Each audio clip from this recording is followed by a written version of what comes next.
emergency for the first time in about... This is Jim, and Receiving this message. We are Ken Jennings and John Roderick. We speak to you from our present, which we can only assume is your distant past, the turbulent time that was the early 21st century. Fearing the great cataclysm that will surely befall our civilization, we began this monumental reference of strange and obscure human knowledge. These recordings represent our attempt to compile and preserve wonders and esoterica that would otherwise be lost. So whether you're listening from an advanced civilization or have just reinvented the technology to decrypt our transmissions, this is our legacy to you. This is our time capsule. This is the Omnibus.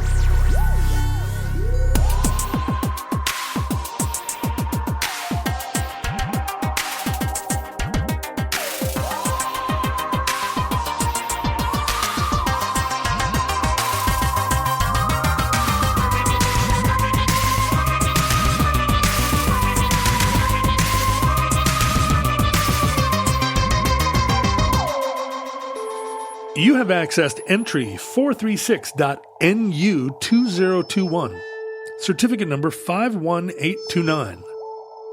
Exclaves.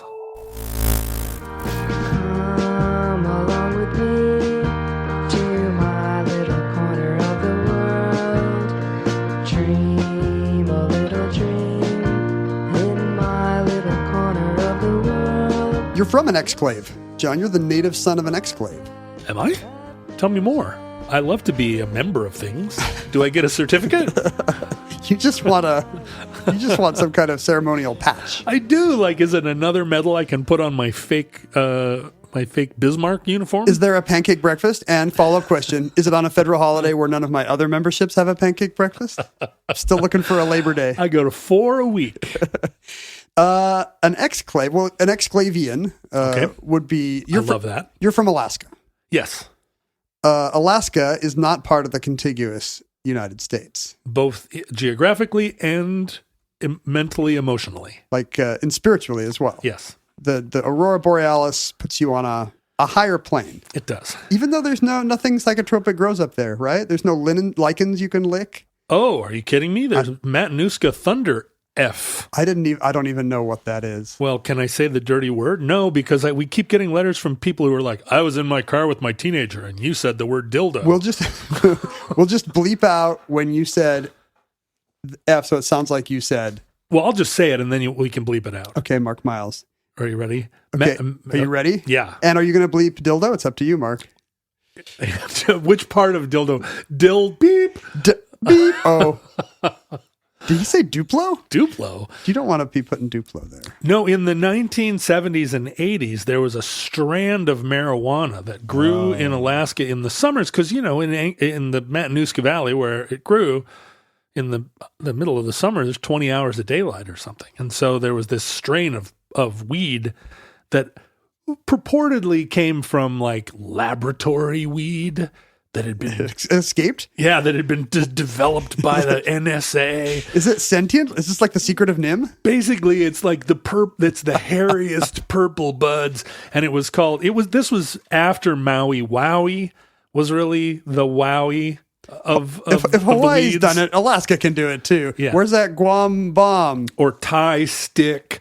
And then it was Matanuska Thunder, which was that was a dirty word, and that was meant to express how hairy and purple these buds were. Plus, how off the grid Alaska is. Oh, we can just put swears in the name of our weed, and who's going to stop us? So the Mounties. When you'd get a bag of weed in Alaska, it was like, oh, this has got these orange. It's got orange fur on it. It's from Canada or Mexico. But then you'd get these crazy giant purple buds. So yes, Alaska does. I mean, it's not native to Alaska, but it was. But the idea of some kind of marijuana variety coming from Alaska hits different than when it's coming from a breezy, balmy tropical clime. Like Hawaii seems like it's the right climate, both weather and emotion wise. Yes, to produce a stimulant or marijuana's not a stimulant. psychotropic. Well, here's the thing, though: the weeds that grow wild, that actually go to seed and fertilize themselves, and they're all ditch weeds. They're just like not. They don't. The hybrids are the ones that get you really baked, and they all come from the Netherlands, where their people are in rooms with hydroponic lights, and they're naked Thai women. Exactly. And they're manipulating the genes of these different strains. You can find weed growing on the side of the road in Hungary, and it's just garbage. And you're saying this, I thought you were going to say the subtle high that comes from your Alaskan weed is more organic and pure. There was nothing subtle about it. It was like getting hit with a softball bat. Oh, right, because it was escaped from a lab. Yeah. Well, I'm just imagining the trope of, you want to think that indigenous people all know what all the leaves and barks you can eat to induce visions and enlightenment. Right. Whereas there's no peyote up north. Up north there's these amazingly distinct indigenous cultures preserved for centuries in the ice. Mostly preserved. Except for that, now they all have jet skis. There's really only one word for snow. That's but they don't have good barks to lick. It's not famous for agriculture, right? A lot of those subsistence cultures are about hunting. Everybody's just eating walrus fat. Yeah, hunting and fishing. I don't know on the North Slope whether the Inupiat have any vegetables. Anyway, it's not a famous part of their cuisine. They don't get scurvy because they eat whatever part of the bear or the seal that has a little bit of vitamin C in it. The delicious oil. Boy, I sure don't want to eat this kidney, but my body's craving it. It must have something good in there. Well, what's the vibe when you live in an exclave, a part of America that cannot be reached via America? It's America and yet not. Yeah, it's great. I mean, when you're growing up there, you don't feel.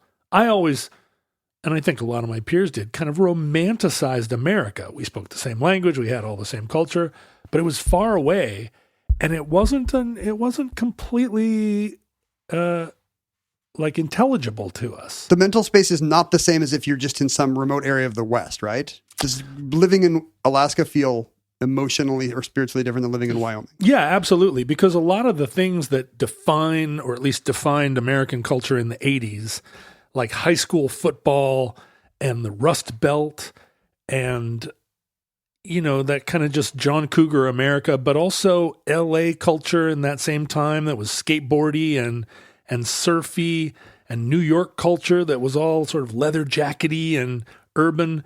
None of those things translated, and yet people tried. That's what you see on MTV. Yeah. So there were kids up in Alaska that were like repping a total surfer vibe, and kids up there that were like hometown country, high school football, and there were guys in leather jackets, but none of it was like indigenous even to white culture. The only people that are truly, there are two kinds of Alaskans that are truly endemic to the region.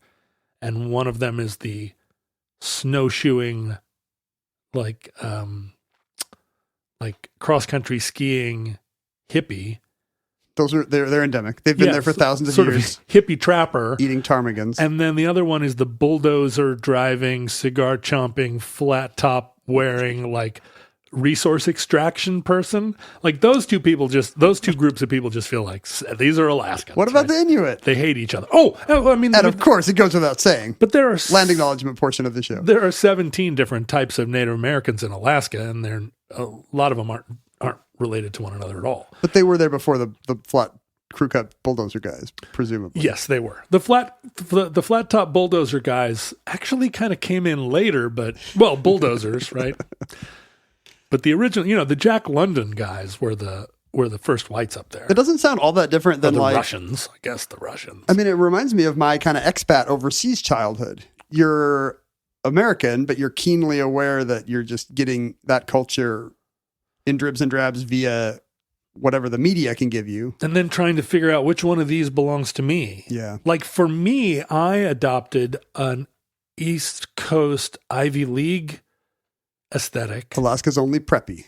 Well, no, I wasn't the only preppy, though. I mean, there was a whole community of preppies, and we all believed that we were the heirs to that culture. Boat shoes and like rep ties. Although Those National Honor Society meetings must have been great. they really were. Are you kidding me? Boys State. Outrageous. So I feel like the word enclave, or enclave as it's sometimes said, Yes. is more common. Which would you say, enclave or enclave? I always say enclave. But guess what? Webster's prefers enclave. I think I use them separately. I would say enclave to mean like a something here regionally. Like a social one? Yeah. Like a subculture? And then enclave would be something that I would reserve for like a Russian diplomatic mission. Yeah. Okay. I'll allow that. You know, like what was Jakarta before it was Jakarta? Batavia. It was Batavia, right? And Batavia was an enclave. Enclave's a word that can be used metaphorically to mean any kind of, isolated or different, a metaphorical island of something or someone, a community. Amish, Ohio. For example, but it has a technical geographic meaning, which is a portion of a territory that is surrounded entirely by another larger distinct territory. And generally these are so like Liechtenstein. Political boundaries. Well, Liechtenstein's not an enclave because it's not surrounded entirely by anything. It's Switzerland. It's on the border of Switzerland and Austria. Right. So it's like Vatican City. Vatican City's an example of an enclave.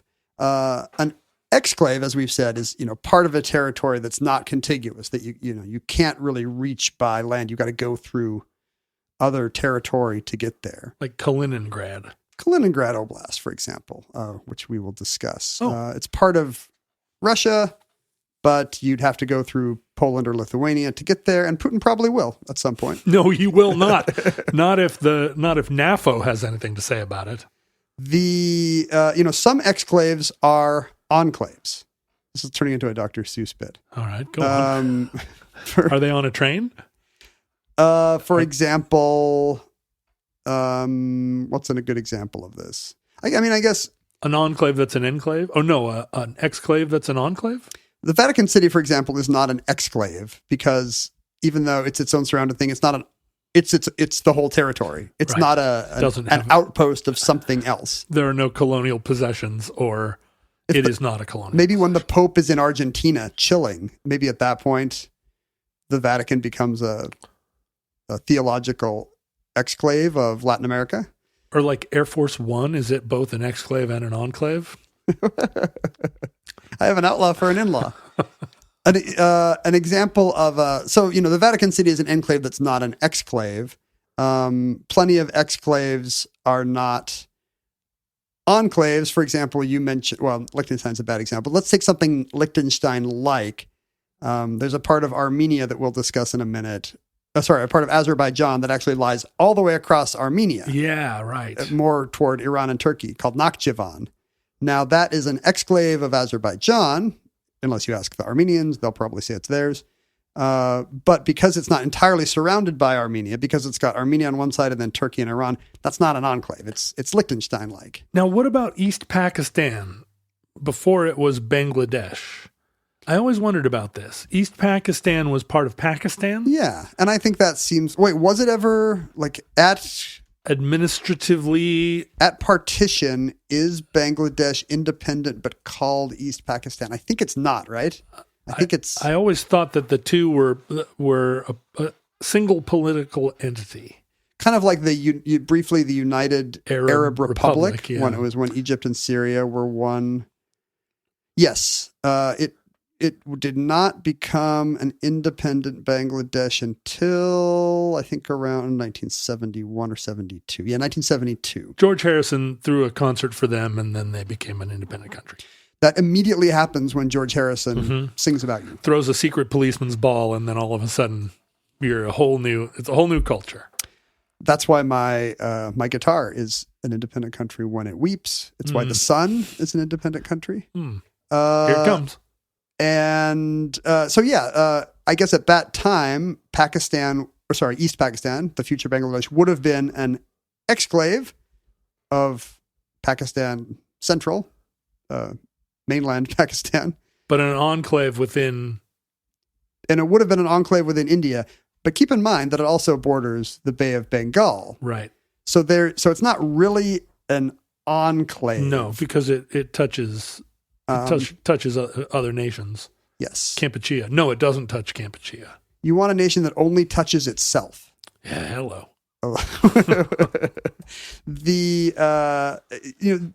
If you have a coastline, you can still be an exclave or an enclave, but typically it's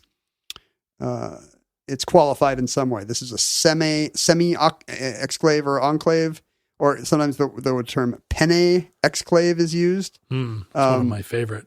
It's one of my favorite use cases for pesto. Yeah, I'm hungry for a little. That's when most of your pasta's over here, but then a little one fell over here on the other side of the bread.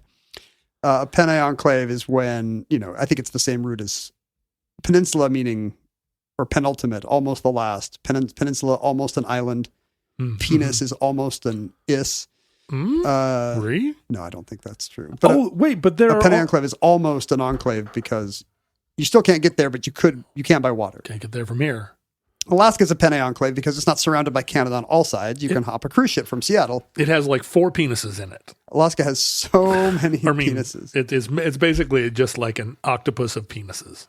Is that how land penises? Is that how people in Michigan draw on their hand where they live in the Lower Peninsula? Uh-huh. How does that work in Alaska? You're like, which penis you live on, Bob? Well, most of the people don't live in the penises. Because the cities are not in the penises? There are a few. There are lots of towns in the penises, but most of the people live in the vagina. Half of the population. Because Anchorage is an inlet. Yeah, I see. That's where they're anchored down. Is Juneau Juneau's penis on a or a penis, vagina? Yeah. I thought so. Yeah, it's down on. It's actually in a minor vagina within a penis. Boy, the people that don't like us saying dirty words. I mean, not that either of those are dirty. They're not dirty. No, it's just geographical terms. Let's say you're listening to this with your future tentacled kids in the car. Mm-hmm. You don't want them imagining penises and vaginas every time they look at a map of Alaska. No, but they're just penises. If they're made of tentacles, they're just a writhing ball of penises. For kids a certain age, they are thinking about penises and vaginas when they look at a map of anything. That's right. Right. But the best example of this are the townships in South Africa, right? Aren't they enclaves? The ones that were created under apartheid? Or are you talking about Swaziland and Lesotho? Yeah, the ones that still exist to this day. Lesotho is an enclave in that it's surrounded by South Africa on both sides. I think Swaziland has a little bit of Mozambique or something sticking down there. There were the homelands that were created under apartheid in hopes of basically getting more of the black majority away from the white minority. And that's when they created Transkei and Venda and Beaufort and Tswana. And none of them had any real self-governance. No other country on earth recognized them except for South Africa. And I don't know, maybe Rhodesia at some point. I'm sure Rhodesia did. Oh, maybe it might post-date Mugabe. So Soweto had over 1 million people. Yeah, but I mean, it might be an enclave. It's not an exclave of anything, unless you mean of actual Black Sub-Saharan Africa. But it didn't have any political power or official territoriality. I mean, enclaves don't have to be national. West Hollywood is an enclave within Los Angeles in that it's its own municipality, but it's surrounded on all sides by the city of Los Angeles. And many of the world's enclaves and exclaves are subnational.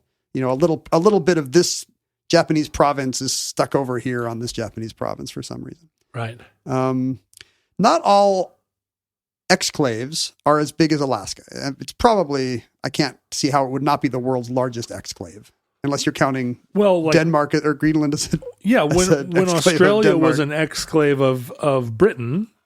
People typically didn't use this usage for colonies and overseas territories during the age of colonialism. Oh. Today, there's few enough that I guess you can say, Gibraltar's an exclave of Britain and French Guiana is an exclave of France in that it, doesn't touch Right. But at the time, nobody would say most of Southeastern Africa is an exclave of Britain. Most of West Africa is an exclave of France.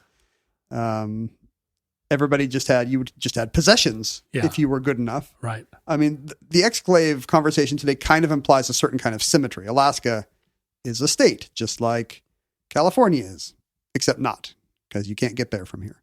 No. It implies something about the geography and, as you've pointed out, the culture as well. But most enclaves are small. We live near one of the few, I said enclave, most exclaves are small. We live near one of the very few Canadian exclaves. Yeah, American exclaves within Canada, of which there are, I believe, 6. What, really? Well, there's a couple maybe 2 or 3 in Minnesota. The Northwest Angle sticks up like a pimple above Lake of the Woods. I think that's a 18th century surveying area where, after the Revolution, the Americans in British Canada decided that British Canada would, the northwest border of America would be the northern shore of Lake of the Woods, and then it would connect over west to the Mississippi. What people didn't know back then is the Mississippi does not flow that north. The Mississippi does not flow into Canada. It ends in Minnesota. So there is no way to go due west from Lake of the Woods until you hit the Mississippi. So later this had to be corrected, but by that time there was already this little pimple of America sticking up, the Northwest Angle. What could you do about it? They would not have another pig war. Right. This is going to harken back to the pig war. And so the Northwest Angle still just has a few hundred people.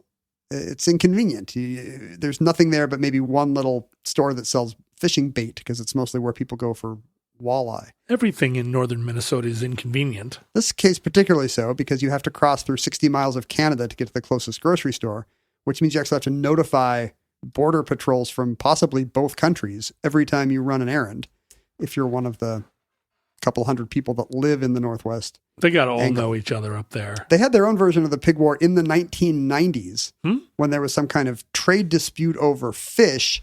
And suddenly, I think the United States declared that any fish caught on the Canadian side of the border could not be sold within Northwest Angle because it's American territory. Did the fish subsequently respect the border? Yes. The fish were taught to stay on. No, the fish were allowed to go back and forth. It's just the point at which they're caught, I think, was the legal crux of the issue. Is there any evidence that the Russians taught some of the fish to be agents of espionage? How do you think the Russians are even getting into Lake of the Woods? This is not one of the Great Lakes. You can't. Right. Russian subs can't go up the St. Lawrence Seaway here. Right. I think actually, instead of the Russians, we had the Russians' greatest enemy, Jesse Ventura, got involved. You can count on him. And stuck up for the fishermen who are having a hard time selling their Canadian caught. I saw a map rights. the other day where someone suggested that if we excavated and flooded the state of West Virginia, we could create a waterway, like a saltwater to saltwater waterway, up through the rivers to the Great Lakes, and then up, we'd have to do a little more excavating through Canada. Yeah, I saw that map too. It must have been on the Future Links page. It wasn't clear what they were going to do. I think they needed all the dirt from West Virginia to block what? The St. Lawrence? I can't remember. Well, yeah, but what it was going to do was turn the Great Lakes into a saltwater bay. Set of bays. that long-time dream. Talk about an octopus of penises. For centuries, man has dreamed of salinating the Great Lakes. No, our version of the Northwest Angle is a little less sad. It's Point Roberts. Have you ever been? No, and I haven't either. I'm curious about it. We're up there all the time. I know you're up there in that region all the time. It's a wonderful part of the country, but there has just never been a compelling reason to go to all the trouble. It is a lot of trouble. That's something we're going to find out about exclaves, is that it's a bit of a hassle being in an exclave. I mean, Alaska's big enough that it has a lot of its own infrastructure for things. Yeah, mostly. Mostly. Yeah, it mostly has enough infrastructure. I mean, this is what I'm trying to get my head around now that we go out to an island sometime on weekends, is that this island produces nothing but eggs and tomatoes. If you want eggs and tomatoes, your neighbor's little honor boxes will help you out. Everything else has to come over on a ferry. In the And the ferries only run a few times a day and not very reliably. In the 70s, when I was a kid and into the early 80s, there were a lot of things that were very expensive in Alaska because they had to come up on a barge. And that infrastructure, the railroads and the truckers and the ferries all kind of collaborated and fought each other in equal measure, trying to figure out what that highway of goods and services was going to look like. And now I think prices have stabilized. But Alaska also has an infrastructure that no one else has, which is the small plane infrastructure, because so many of the villages are really only supplied by bush planes. And so there are more bush planes in Alaska than anywhere else in the world, and there's a lot of stuff to accommodate them just to get stuff moved around. When you are an exclave, you are beset on all sides. And in the case of Alaska and Point Roberts, you're beset by very polite Canadians. Canadians don't beset anyone. That's kind of a best case scenario. Yeah. Whereas it's a little different for Cabinda, Angola, with the Democratic Republic of the Congo keeping them from their stuff. I have to say, though, the Canadian border guards engage in a lot of tit for tat when the United States Congress decides they're going to have a little trade war, when somebody's mad at Canada and makes some public speeches. All of a sudden, the border guards are all kind of mean, pissy. Yeah, and they take extra time to look under your truck, and then when things are fine, then everybody's back to being friendly. I guess if you're a Canadian border guard, your arsenal of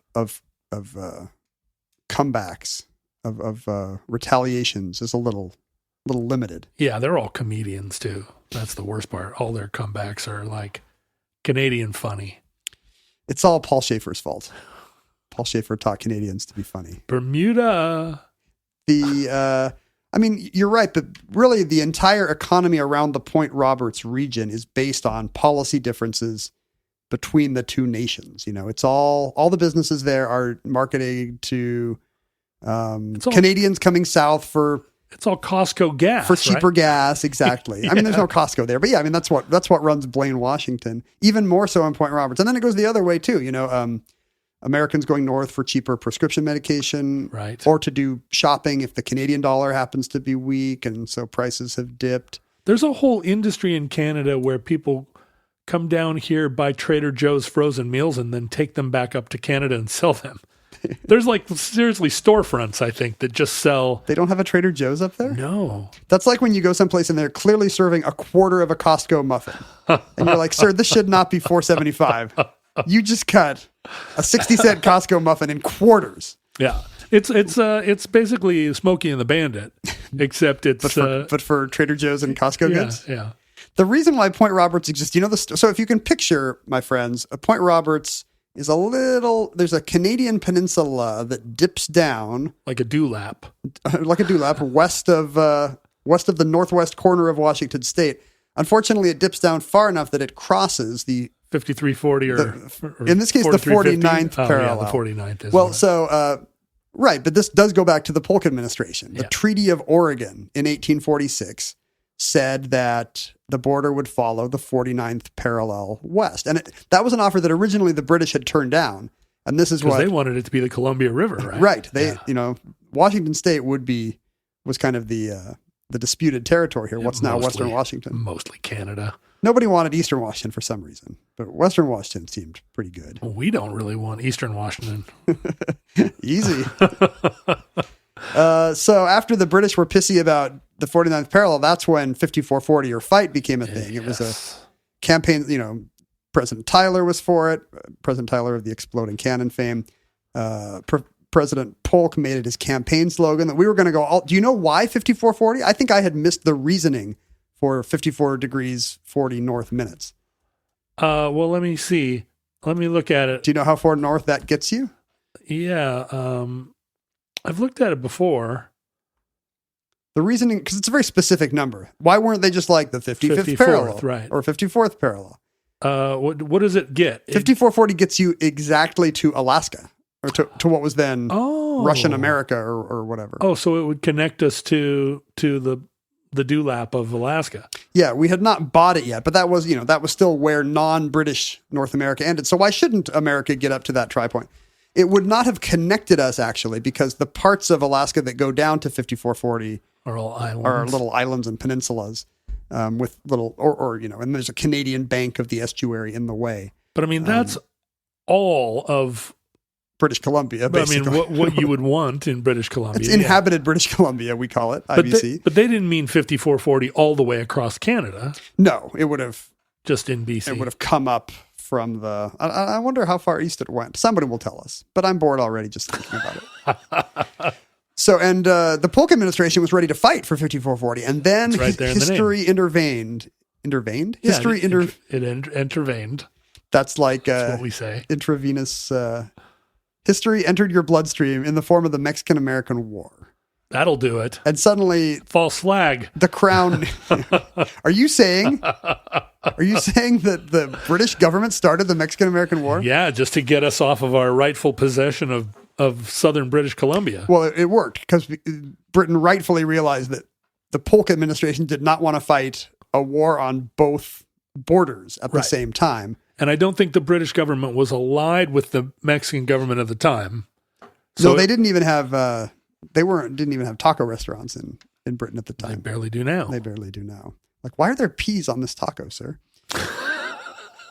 It's a taco. It's a taco. Why not?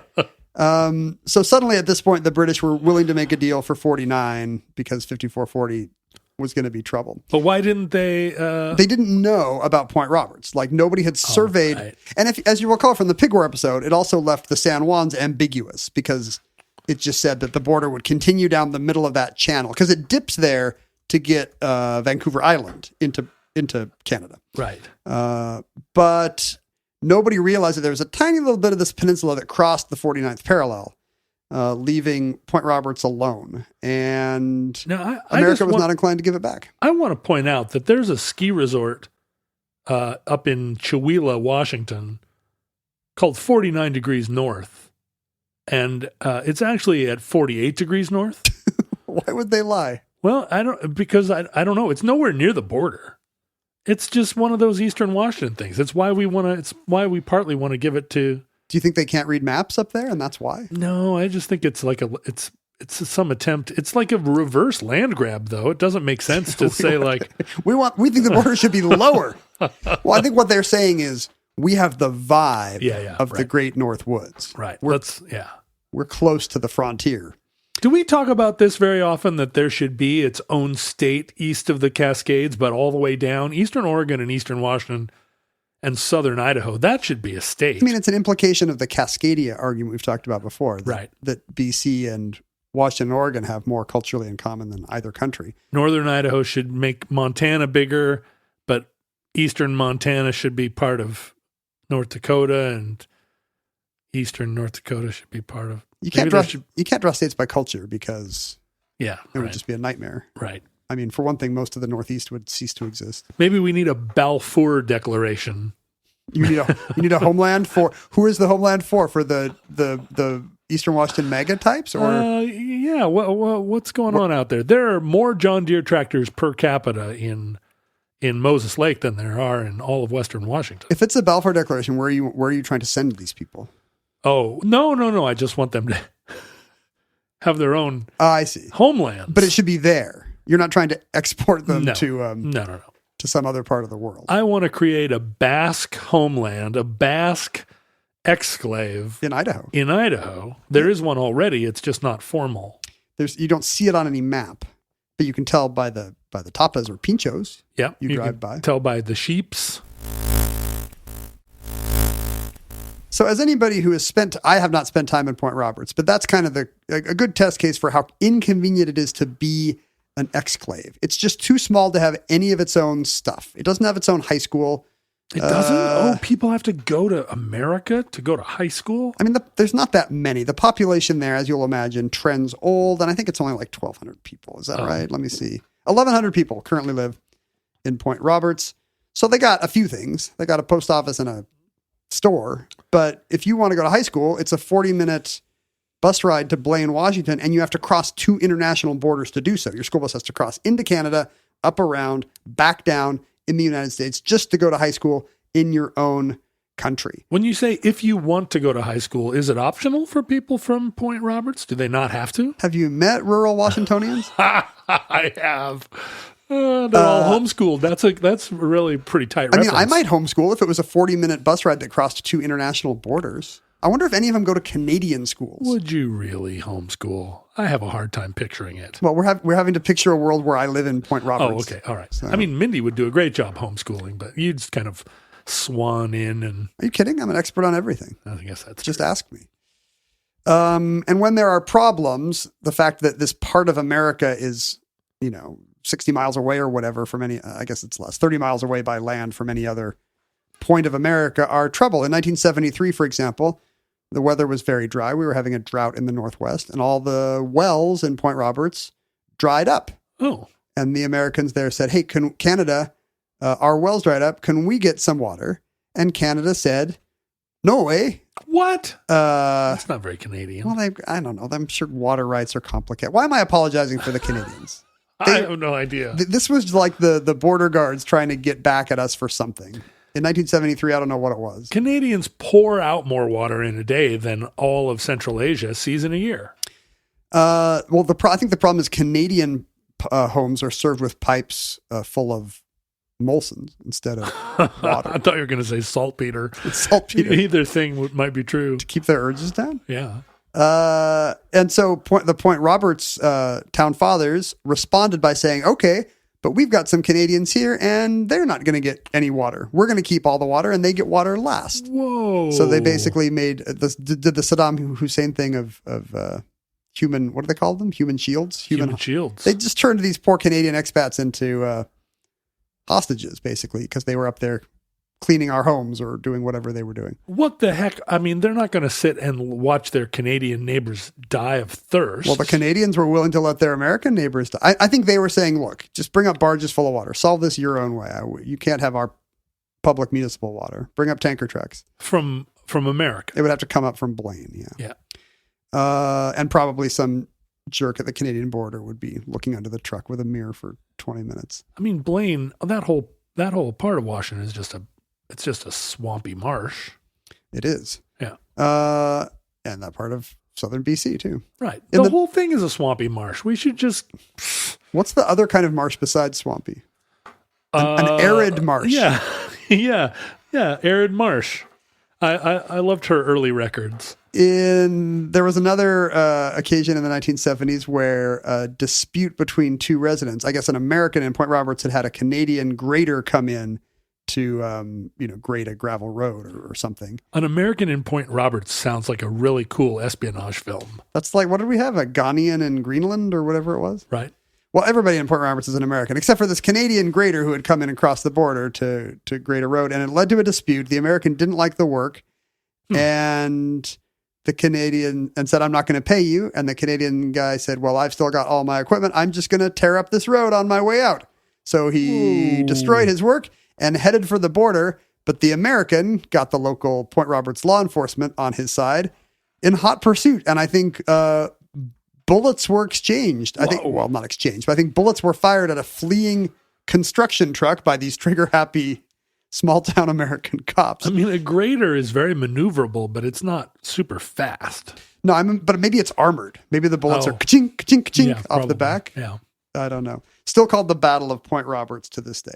So anyway, I'm just saying there's a lot of logistical challenges when there's not pipelines and roads and train tracks of everything you need from your countrymen, country people at all times. It's one of the things that keeps the Russians from successfully invading Alaska, as they'd have the supply chain issues. Russia's always having supply chain issues. Yeah. If they would just build that bridge across the Bering Strait, I can see now why we don't want that. Nope. Putin would invade immediately. Like, Sarah Palin would cut the ribbon and there'd be tanks within seconds. Little Diomede and Big Diomede Island for all through the Cold War, they would, alternately send frogmen over to like move the rocks around on the beach, and then they'd, then the opposite side would send frogmen across and they'd move the rocks around on the beach. I mean, there's We've nothing been on here. either island. That's a very confusing invasion because it's a different day. Am I right? Yeah. It's a different day on Big Diomede and Little Diomede Islands. I think they It's started Tuesday here and Wednesday there. They like started leaving bottles of booze for each other. That happened in a disputed Canadian Danish island, a Canadian Greenlandy island. Oh, They've been leaving schnapps and vodkas for each other, apparently. that's nice. Were the Russians doing that as well? I think, but who knows? I mean, one time I was talking to a friend.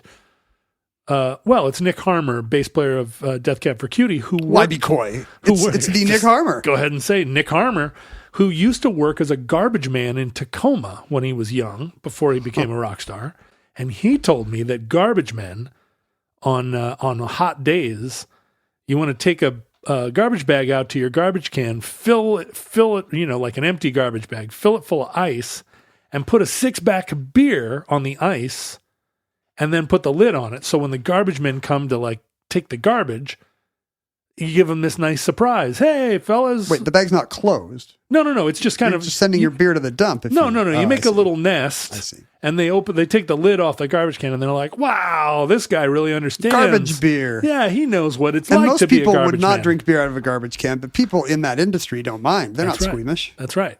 And so I did it one time. I was like, that's a great idea. Because the garbage men in my old neighborhood were very helpful to me.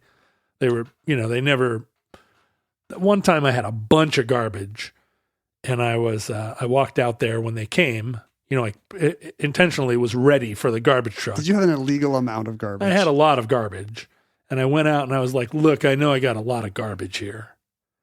And the garbage man was like, "You know what? Give me $30." And I was like, "Here's $30." And he was like, took 25 bags of garbage or whatever. And I was like, are you saying the sanitation industry is criminaled up? there's a little bit of I am shocked. of wiggle room. And so then I was always high-fiving him. Anyway, I gave him this beer. And, This is your story about how he's a nice guy. He extorted $30 out of you. No. Because that 25 bags of garbage, if he'd applied the normal rates, it would have been a lot of money. But it wouldn't have gone to him. It would have gone to the city of Seattle to pave our roads. But that's not what they would have done with it. Anyway, I put this beer in the garbage can, and I came out that afternoon, and the bag and the ice and the beer had all been carefully left in the yard. So I don't know whether they were teetotalers or whether it was a new guy that was this trick. Yeah, that followed the rules, or I don't know. They didn't accept my offering, my sacrifice. You need a scrawled kind of Homer Simpson like beer for you. Yeah, but it's not like they thought, oh, here he put this little nest of ice and this cold 6-pack in here because he forgot. He mistook it for garbage. Now, I don't drink beer, but I'm going to start baking brownies and just leaving them in the top of the garbage to see who eats it. That's the thing. I don't think I would eat garbage brownies. A lot of these exclaves are also really small. So in addition to the isolation, size is a problem. Gibraltar is very cramped. Yeah. I've never been to Gibraltar. I have a few times. Is it cramped? The mountain that makes up the lion's share of it. The rock. I mean, it's rife with tunnels, but you wouldn't want to live in there. And the rest of it, it's covered with monkeys. There's only a few hundred monkeys. Well, it feels covered with You're them. saying it's covered with monkeys. In fact, Gibraltar is more covered with people than with Barbary macaques. Well, so the people are all down on I guess what would be the west side. There's a town, and then there's an airport you have to go across to even get into Gibraltar. Well, that's what I was going to say. It is so cramped there. 30,000 people living on just a few acres. It's the size of the Presidio in San Francisco, basically, with 30,000 residents. There's that many people. I know, right? And it's maybe the monkeys are turning into people. Maybe living in Gibraltar makes you evolve very rapidly. There are 30,000 people and 5 Union Jacks for every person. Like the Falklands. And it's, as you were saying, it's so tight. The runway for the airport actually crosses the main highway. Yeah. So cars and planes take turns. You have to wait around for those KLM planes or the British Airway flights. And as you say, the people there are, in a Falklands-like scenario, very devoted to remaining British citizens. I got in trouble for saying British subjects once. Apparently that means something No, different. no, they're citizens. They're citizens. I went around a couple of times to the other side of Gibraltar, and bad part of town. there's Apes nothing there. trying to sell you street drugs. You could build a whole separate city over there, except I think you'd just be perched on a cliff like a puffin. Maybe that's your big investment opportunity. Create Gibraltar 2. Electric It's like Biosphere 2, but it's you have to cross monkeys to but get it's not there. owned by Steve Bannon. That's right. The everybody there very much wants to remain British for whatever reason. That's just the culture of who lives there. Yeah, for the food. That's for the food, of course. Who would want Spanish food. delicious Gross. tapas and pinchos? They go to Idaho for that. But they're also extremely anti-Brexit because for years they've known how difficult their lives would be if Britain left the EU. And so they voted over. I mean, what happened in 2002, I think the UK actually started negotiating with Spain about some kind of co-sovereignty agreement because this has long been a diplomatic sticking point for As it would. the two powers. It's one of the main penises of Spain. Right. But that's the thing about colonialism. Somebody else has your penises. Yeah, but All the good penises have been taken by whoever had a bigger boat. I guess so. I mean, Spain should have whooped England's ass a few times. They just had supply chain issues. Supply chain issues. And a couple of inconvenient storms. They're trying to bring in their tanker trucks full of mashed vegetables, and they just can't get in.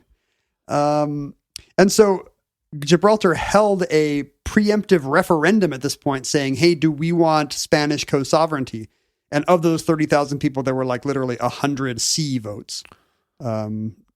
Everybody was. The rest were no. no. The rest were yes, but they voted in English. They voted C. You could either vote C with an accent or no in English. Because we're all going to be speaking Spanish once co-sovereignty begins. John. Right. Well, that would really suck, right? If all of a sudden that border was no longer open to free trade. Well, it's what's happened there. I mean, Northern Ireland is back to being a little more of an exclave now that that's an EU border, you know? Right. So complicated. The kind of thing that, might lead to Scottish independence. Who knows? Not all exclaves are small, of course. The world's largest exclave, we've already mentioned, is Nakhchivan, this slice of Azerbaijan that lies all the way across Armenia, owing to confusing, shifting borders in the past as Russians and Ottomans and Persians moved in and out of that area. To this day, the area is mostly Muslim, which is what makes it Azeri, although plenty of Armenian Christians have also migrated there at different points in the past, probably to get away from the Turks or Persians or whoever it was who didn't want them to be so Christians. Arguably the oldest Christian church. Armenian? Yeah. Yeah, I think that's right. Well, if you don't count like the one Jesus ran. Sure. Was it really a church, though? It wasn't a mega church. There were no guitars. So there's this Delaware-sized slice of Azerbaijan way over down by Iran and Turkey. It was disputed into World War I, and finally after the Russian Revolution, the Soviets held a referendum saying, "Who do you want to be?" The population at that time, overwhelmingly Muslim, said, "We want to be part of Azerbaijan." It wasn't an international border then, Right. but just like Kaliningrad wasn't. Lithuania and Russia were part of the USSR, but after the 90s it was, and the 90s were also a time of that, if you'll recall, that war, between Armenia and Azerbaijan, which led to another inconvenience of living in an exclave. You can be blockaded by your enclave neighbors. Right. In this case, it's pretty easy to blockade Nakhchivan, even if you don't have the cooperation of Iran and Turkey, because of a river that runs Through it? south of it, not quite through it. If not for two little bridges into Iran, Nakhchivan would have been entirely besieged, cut off during the Azeri-Armenian War. Oh, I see. Because the border comes to a tiny little, it's You're just looking a at a tiny map. little penis. You're looking at it. Not everything. This is like the ultimate Rorschach test is John Roderick What looks do at a you map. see? And it's all a big Kama Sutra. You can't even look at a map without getting all carried away. Look, if any of the things that we've talked about today look like a penis, this little area of Turkey that dives down between Armenia and Nakhchivan is a penis. It basically It's a there jagged one. there are like no trees. Yeah, it's a barbed It's like a cat penis. whatever kind of animal that is.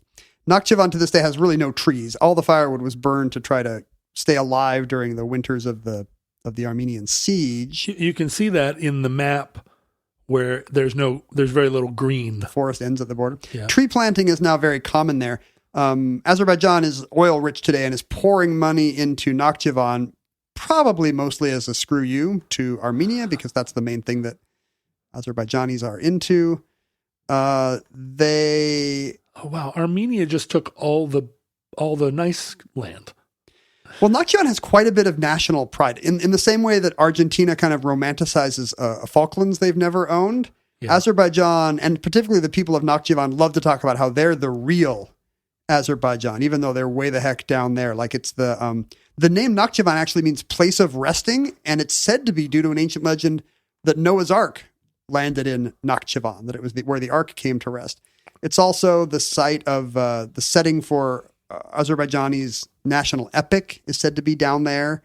It's like that, their cultural symbol is there. Their former strongman dictator is from there. So they're like, we're the heartland. Noah's Ark is like the pieces of the true cross. Everybody down in this region around the Caspian wants to claim that they've got Noah's Ark sitting on the top of their mountain. Maybe Noah's Ark exploded. Maybe Noah was like, God has promised never to flood the earth again. We're never going to need this. Let's blow it up like that whale in Oregon. And so Noah puts a ton of C4 in the ark, and splinters of it fly throughout the Levant and beyond. It's interesting because, that whole area is in that isthmus between the Black Sea and the Caspian Sea. Yep. And so would have been part of a Silk Road journey up into Volgograd. As we call it. From Tabriz across Tbilisi to Krasnodar. Are you planning your next walk? I really Ken, love did I ever this. tell you about the time I walked across the stands? I love this. And then you get, I guess the Silk Road would be up higher, wouldn't it? It'd be across the steppes. I just love all this, and I wish I'd gone back before it was all at war.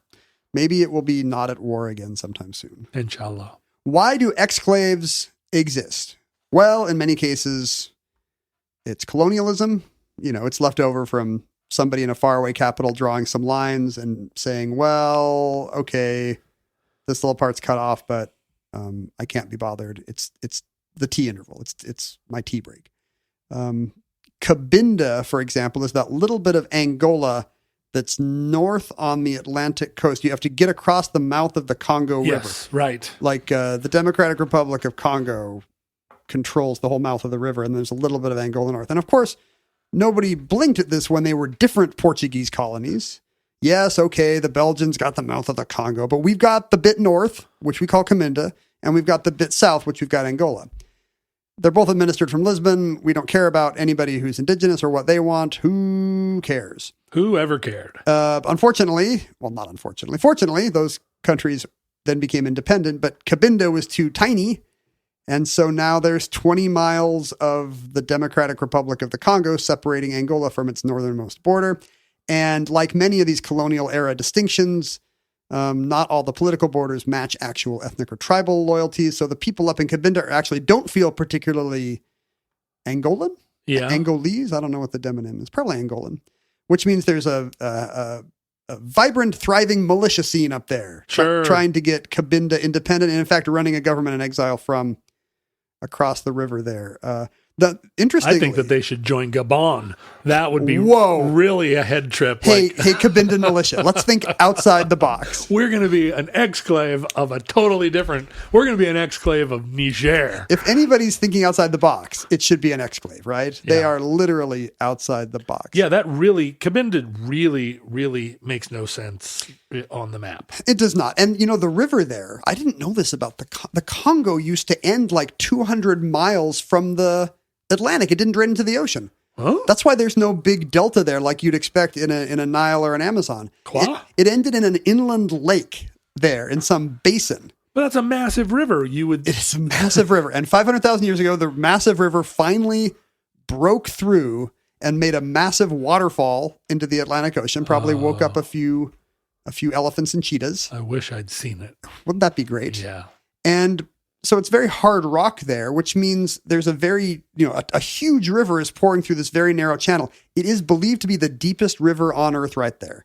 The Congo is about 750 feet deep when it enters the Atlantic. Whoa. You could submerge the MetLife building there, and I hope someday someone does. Well, if I were a billionaire, I would submerge the MetLife building at the mouth of the Congo.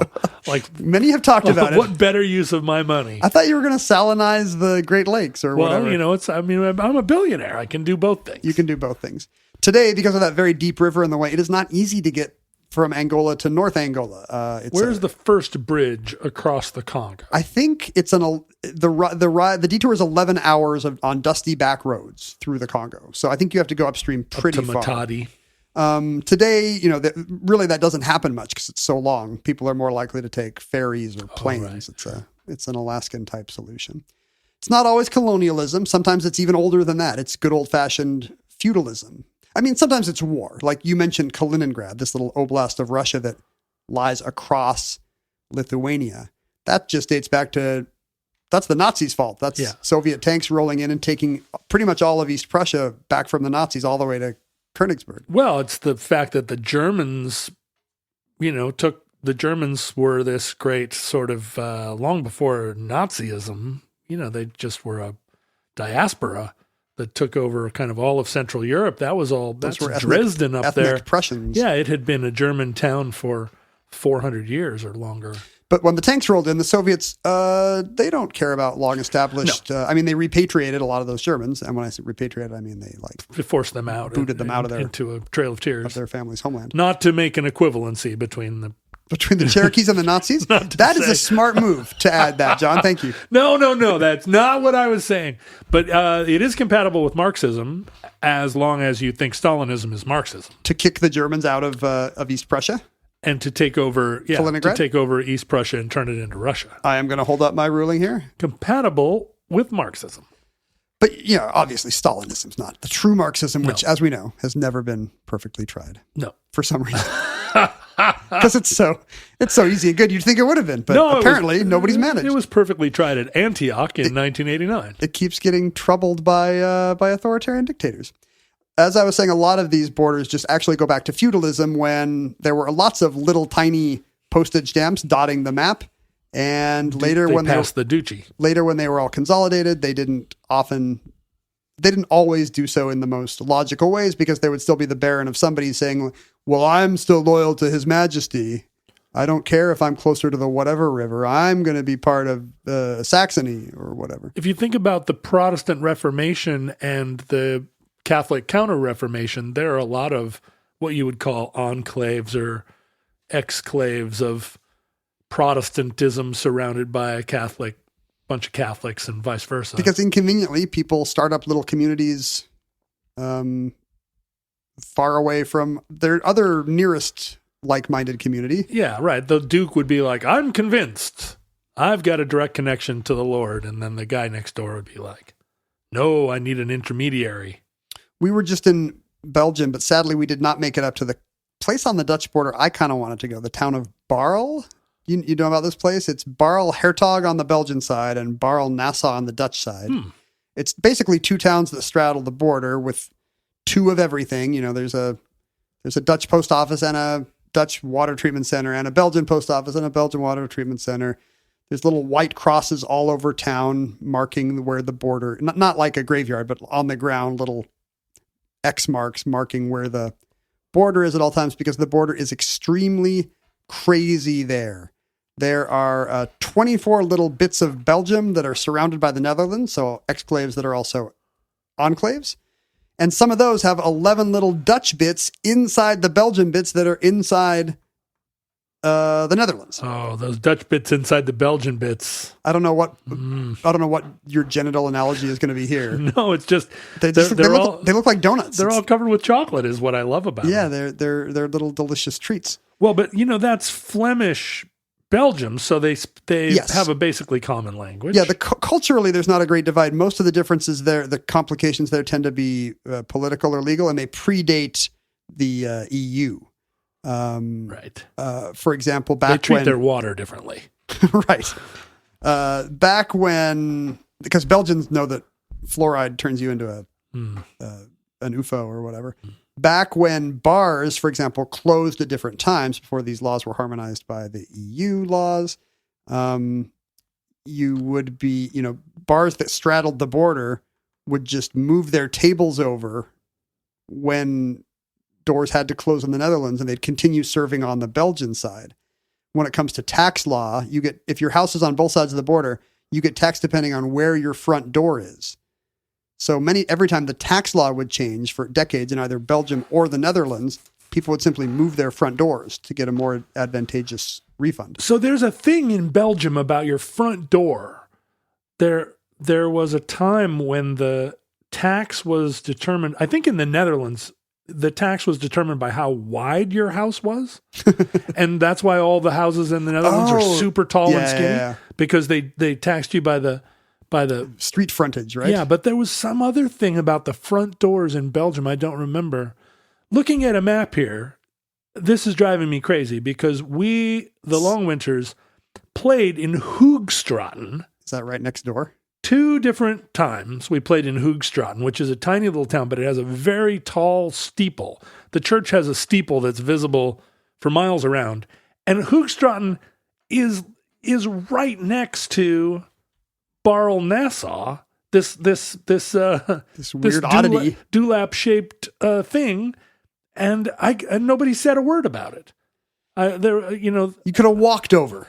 I got into a long conversation with a fan that came to our show that also was a huge fan of Ryan Adams.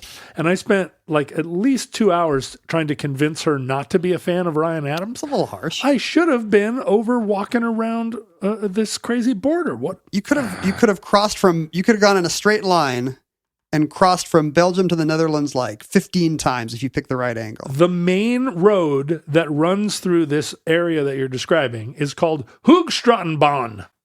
Ken, did I ever tell you about the time I walked across the Belgian-Dutch border 28 times in 10 minutes? That would be such a much better...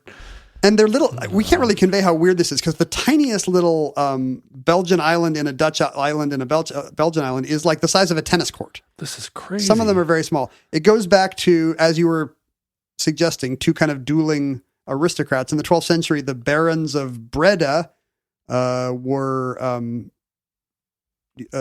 Dutch aligned, whereas the Duke of Brabant nearby was Belgian. This is really kooky. Look at all of these little. I just want to go in and buy one of these enclaves.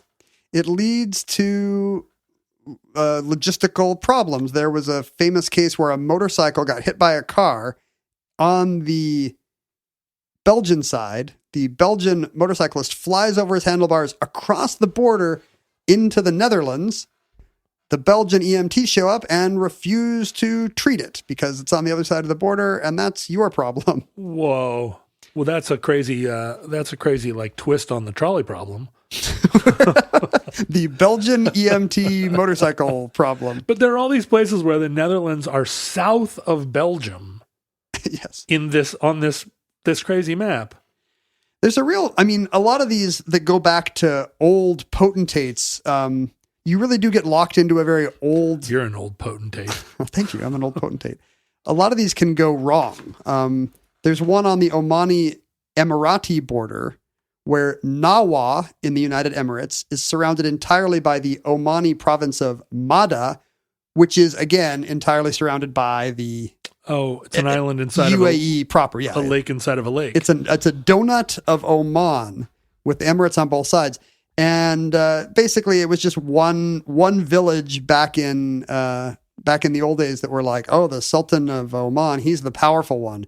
We're no dummies. We're going to stay part of Oman. And then there was a little tinier village that was like, screw that. We prefer the emir of whatever. And that has not aged super well because... You're the emir of whatever. Thank you. I thought I was an old potentate. Can I be both? Yeah, I think so. I am an old potentate, the emir of whatever. And today the tables have totally turned, and all these guys in Mada who were like, the Sultan of Oman will look out for us. Now Oman is comparatively impoverished compared to the new boss, Right. the United Arab Emirates. Not the same as the old boss. So now this little tiny dot in Nawaz is really putting in their faces that we chose the currently prosperous one, although who knows how that will shake out. And what not to keep taking us back to the Netherlands and Belgium. Let's do. But what I don't understand is both of those nations you want to believe are fairly reasonable modern places. There's a grocery store here called Snuffleland. Why does that make you think they're modern? It's a vintage store that I really want to go to now, Snuffleland. And it's on the Belgian side. Hey, baby, I want to take you to Snuffleland. But what I don't understand is how the two nations, oh my God, there's a little enclave of Belgium that is completely up the road, like up the road from everything else that's going on here. That's the Duke of Brabant had one little hunting ground there, and he was not going to give it up. I guess so crazy. But what I don't understand is why they have not. It was individual farmers that whose fields were. It was all based on who they decided to swear fealty to inside the town. Why they haven't just erased this and just high-fived over it and here you go. It's funny you should mention that because we are now entering an era in which exclaves might begin to go away, including in the case of the Belgians and the Dutch. Now, why do they persist? We've talked about Nakhchivan and their cultural pride. We're where the true Azeri soul is. In the case of Cabinda, it turns out that the part of the Atlantic coast that Cabinda sits on is responsible for 2/3 of Angola's oil revenue right now. So there are economic reasons why Angola is not given Cabinda back to the Irish. Kaliningrad, of course, is Russia's only ice-free port on the Baltic, in the same way that Gibraltar is extremely strategic in the Mediterranean. Those countries are not too inclined to give back these valuable ports or military outposts. But Palestine is not really going to relinquish Gaza to and Egypt didn't want to give away Sinai. Does that count as does those count as enclaves? I mean, is Gaza an exclave of? I mean, now that they're occupied, it's a little bit moot.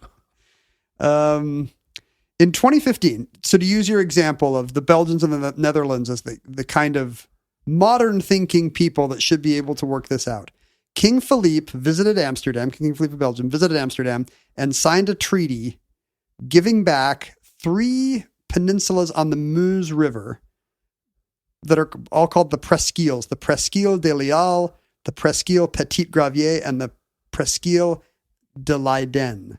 In 1843... So they all have French names, which although it's nowhere near... No, this is in South Limburg, that weird part of... Right? That weird part of Belgium that speak... No, wait, they speak German, don't they? Yeah, were they really close to Luxembourg? Isn't that the weird part that speaks German? It's over by Maastricht? Yes, it's just south of Maastricht. Okay, yeah. In 1843, the border between Belgium and the Netherlands was drawn along the Meuse River. Unfortunately, in the 1960s, the river was dredged there for some canal locks, which went straight. Now, that didn't change the border, but it did create these little relics of the old border, which no longer reflect... what's actually going on there. Right. They're called wildlife preserves, but basically the locals know that this is kind of a wacky jurisdictional no man's land, which in fact means that this is where you go to buy or use drugs. This is where you go for your nude sunbathing. This is where you have your loud parties that you think the cops will not shut down. This is where your gay cruising happens. If you're ever looking for a real cruisy spot, John, on the Belgian-Dutch border, I would recommend these 3 little peninsulas. Did I ever tell you about the time that I accidentally... what's going to happen here? This could be good. I borrowed a car from a friend of mine that lives in Hasselt, and I was going to drive down to Liège because I wanted to spend a couple of days down there, kind of looking at the Battle of the Bulge. Eating waffles. And no, you can eat waffles anywhere in this area. But not the Liège ones have the The crystallized sugar. It's so good. Oh, yeah. Anyway, I got to the gas station, and, in the United States, the diesel handle is green and the regular gas handle is black. But in this place, the diesel was black. What? And the green was regular gas. It was a diesel Golf, and I put regular gas in it. Oh, no. And it screwed up. It putzed out right in this Conked out. area that you're talking about, right here, somewhere between Liège and Maastricht. And it was a Friday night. And I had planned this whole weekend that I was going to go drive around all the battle sites and blah, blah, blah, blah. And I spent the whole weekend in some little town trying to, like Bassenge or something, trying to get somebody to drain the bad gas and fix the car. And it was all this, it was just a nightmare. If only I had been there to tell you where the party spot was. Well, yeah, I would have gone over. Well, the good Done some times, cruising. the good times, and I don't know what year this was, but the good times ended in 2012 Oh, it was before that. because a headless body washed up on the riverbank, Whoa. and suddenly Was it missing its left foot? the left foot was in. The head turned up in Vancouver. The Dutch police were like, "Well, this is actually your problem, Belgium. This is a little island of Belgium now. Ooh, burned. The Belgians can't even get there without, because there's no roads that don't go through Holland, so they have to like figure out how to ferry the river with all their equipment." This feels like a plot from The Wire. It was a thing that nobody cared about until, a headless body really changes the vibe of anything, a party, a geopolitical situation, a bar mitzvah. Family reunion. And so this is the moment where they were like, this border should not look like this. And as a result, King Philippe signed a treaty giving up 37 acres of wetlands to the Netherlands. They got some back downstream, but I think only maybe 5 acres. So, the Crown of Belgium agreed to give up 32 acres of its hard-won territory net. Swampy marsh. Of swampy marsh, One or should or note. marshy swamp, as they call it on the other side of the border. But it was a case where cooler heads prevailed, and they said, look, this border may look fun on a map, but it's the kind of thing that's very impractical in real life and occasionally leads to decapitations. My favorite case like this, which is also a sign that exclaves can be fixed and become less interesting, if that's what we're into, is the Chit Mahals. You mentioned Bangladesh, so let's return there to the India-Bangladeshi border in the Indian state of Cooch Behar in West Bengal. This border until 2015 was crazy. The lore was that the local story is that along the Teesta River there were two rival noblemen, the Raja of Cooch Behar and the Nawab of Rajpur, who liked to play chess. And to make the game a little more interesting, they would play chess for little bits of territory on the river between their countries. I love this. They would write little IOUs, little paper chits, where they would say, this is whatever. And as a result, for centuries, these little dots of land on this complicated border were called the Chit Mahals, the paper palaces, There are 102 little bits of India inside Bangladesh there. And within those 102 little bits of India, there are 71 bits of Bangladesh inside bits of India inside Bangladesh. And in fact, there was one fourth order spot. Dahala Kagrabari was a tiny little slice of India inside Bangladesh, inside India, inside Bangladesh. Now, this is confusing to live there. These guys were having fun with this. The chess players? This is why you can't tax the rich. Because they can't trade villagers on little bits of paper. Think about that. Just like, oh, nope, now you're in India. Oh, nope. I am holding up the not compatible with Marxism sign because if you're one of these villagers, you don't like it. You don't know where you live. A lot of people some people there actually try to live according to where the accurate borders are and are sticklers for who should be paying their taxes to whom and getting their water from where. Whereas other people are just like, nah, my land has more of a Bangladeshi vibe. I don't care what the Chit Mahal map says. I'm Bangladeshi like my neighbors. And as a result, the people of this region were often called the nowhere people. They didn't know where they were. They're real nowhere men. Yeah. Sitting on their nowhere hen. You don't know what you're missing. Sitting in their nowhere pen. The world was not at their command. But in 2009, a secular political... And Bangladesh was always very unwilling to budge on this point. You know, if you're... So blank Bangladesh. Well, if you're a country that's going to lose a quarter of your land area every time it floods from now on... Yeah. Maybe you're not inclined to give away any territory at all. True. But in 2009, for the first time, a secular party called the Awami League took power in Bangladesh, and they were willing to make a deal with India. And crucially, India had not yet been taken over by the Hindu nationalists who now run it. So there was this brief moment in time where non-religious ideologues could make a deal. And they did. An elaborate plan was drawn up saying, January 1st of this year, we're going to begin trading the chit mahals back and forth. People can decide whether they want to get, we'll arrange for transportation to the nearest side of the border they want to live on if the border is going to move without them, and so forth. And the chit mahals no longer exist. The border there is a straight, boring line along the Teesta River. What you need is someone. You need someone who's willing. You need a Barkus who's willing. A Barkus? A Barkus. You need a Barkus who is willing. And if you don't have one, you're never gonna. Nobody. Yeah. So one party has to say, "Look, I'm just gonna be sensible," and then you make the other party look like a dum dum. Do you think that will ever happen in Point Roberts? Do you think Biden and Justin Trudeau will ever say, "You know what? The 49th parallel should not cut through"? Why the heck do we keep it? Why would it? It's so much trouble. It's not like a tourist spot. We'll pay to move all the Americans down closer to the Costco in Blaine. I have a relative by marriage, not really a relative because I've never been married, but I have a close person, the father of a close person, who was the postmaster general in Point Roberts back in the 50s and 60s and did all of the post officing. For probably around 1,500 people. I'm going to guess it was bigger then, not smaller. Yeah, but there's a lot of postcards that get stamped there on certain holidays to commemorate the pig war. It's like, it's a busy post office.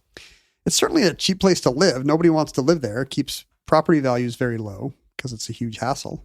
Maybe you and I should start buying up Point Roberts parcel by parcel and then give it back to the Canadians. Give it back. Boom, boom, boom. Perfect.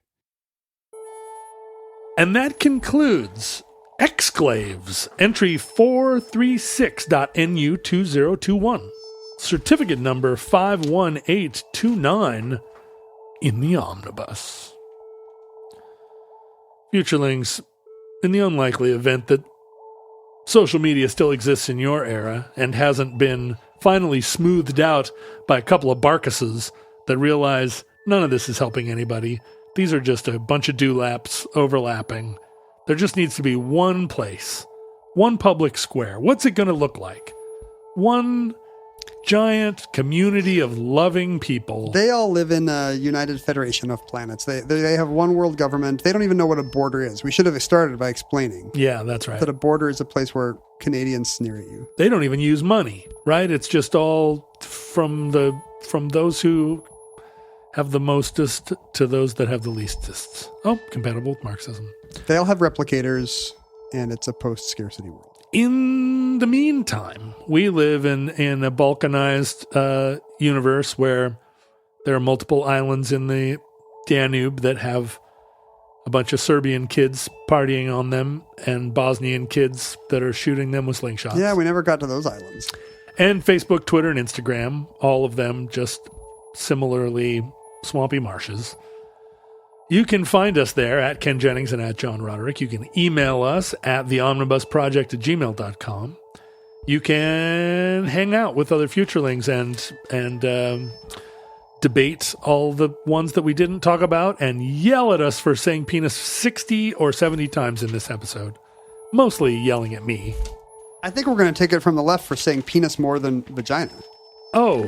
Don't you think we have to even that out? Vagina, vagina, vagina, vagina, vagina, vagina, vagina, vagina. No one's going to like Yoni, that. yoni, yoni, yoni. I predict no one will like this.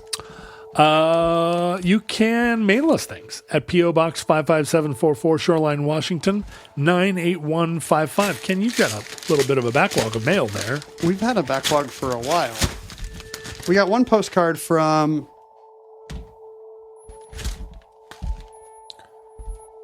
I just lost the postcard. We got one postcard from Charlie, who went to see the museum in New York where the paintings of the Russian mystic Nicholas Roerich are kept. And it actually looks really great. He says they are... most of the paintings are tranquil and surreal, but this one is cataclysmic. There's a Book of Revelations apocalypse going on there. And I forgot. I wanted to go there last time I was in New York, and I totally forgot. I'm going to go to this Nicholas Roerich museum next time I am there. Oh, you got a present. Oh, how do you know it's for me? There's a post-it saying to John. Okay. And also it's the All-Color World of Trains. Oh, that's a nice book. It does seem like a book for British children, but I think you have a lot in common with a British child of the 1970s. I do. Trains are compatible with capitalism, but also this is the kind of book that you often find at one of those discount book places for 99 cents. Like next to the Nike outlet store? Yeah, it's just sort of like a book about trains from the 60s. Public domain photos of trains.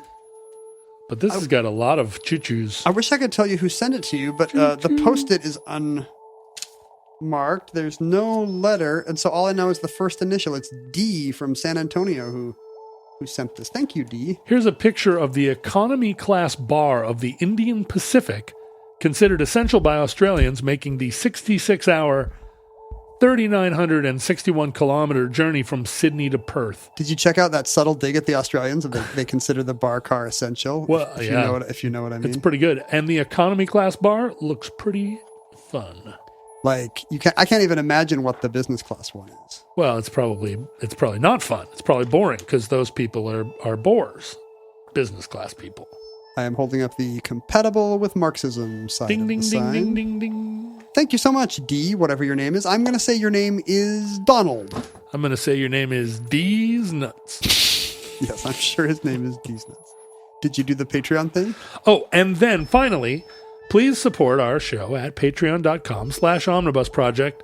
Membership in our community brings you all sorts of benefits, but it comes with rights and responsibilities. Sure, you're a citizen now. That's right. So join us at patreon.com/omnibus project. Today's show was suggested by a donor.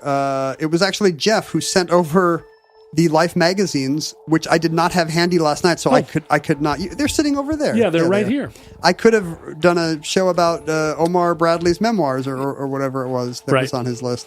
But instead, I did not have the Life magazine. Jeff, I'm sorry we had to do the backup show on Exclaves. I hope it met. You'd have to spend the first 20 approval. minutes of the show explaining who Omar Bradley was to our millennial listeners. Millennials love Omar Bradley. They think he's Slay. He's a lesser-known five-star general. Listeners, from our vantage point in your distant past, we have no idea how long our civilization survived. We hope and pray that the catastrophe we fear may never come. If the worst comes soon, this recording, like all our recordings, may be our final word. But if Providence allows, we hope to be back with you soon for another entry in the Omnibus.